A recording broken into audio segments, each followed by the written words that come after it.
ভাই, একটা প্রশ্ন করি, এই নেক্সাস ডিফেন্স অ্যান্ড জাস্টিস জিনিসটা আসলে কি?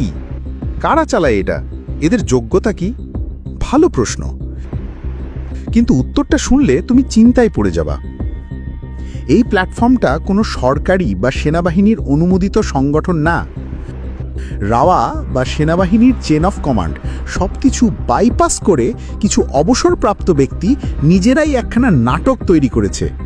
নাটক? হ্যাঁ, নাটক। নিজেদের হিরো বানাতে চায়।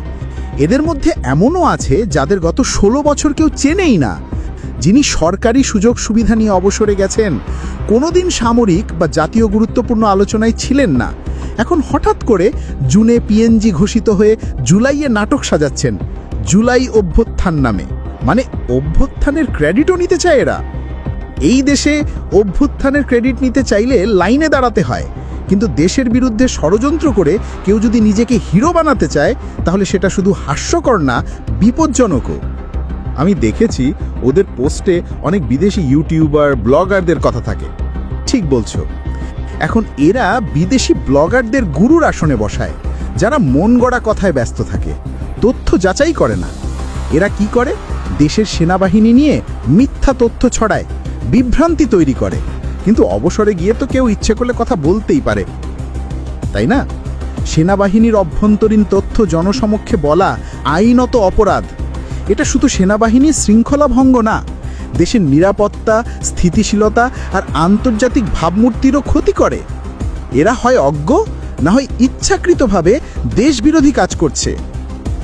মানে একদিকে সেনাবাহিনীকে রাজনীতি থেকে দূরে রাখতে বলা হয়, অন্যদিকে আবার এদের দিয়ে জোর করে সেনাবাহিনীকে রাজনীতির মাঠে টেনে আনা হয়। এই দ্বিচারিতা বিপজ্জনক। সেনাবাহিনীকে বিতর্কে টেনে এনে রাজনৈতিক লাভের আশায় যেসব চাল চলছে তার চুপচাপ মেনে নেওয়ার সময় নেই। ভবিষ্যতের পরিণতি কি হতে পারে? একটা কথা ঠিক মনে রেখো, দেশের স্বার্থ, স্বাধীনতা আর সেনাবাহিনীকে নিয়ে যদি কেউ খেলা করে তাহলে দাঁত ভাঙা জবাব আসবেই। বাংলাদেশের প্রকৃত সৈনিক আর জনগণ এসব ষড়যন্ত্র চুপচাপ দেখবে না। এই জন্য আপনি যুক্ত হননি এদের সঙ্গে। একদম ঠিক, কারণ আমি আজীবন এই ইউনিফর্মের মান বজায় রাখতে শিখেছি। কোনো ষড়যন্ত্রের অংশ হইনি, হবও না।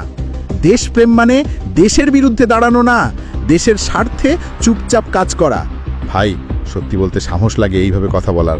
আপনার মতো মানুষজন থাকলে মানুষ বিভ্রান্ত হবে না। একটা কথা মনে রাখো তানভীর, সেনাবাহিনী রাজনীতির হাতিয়ার না।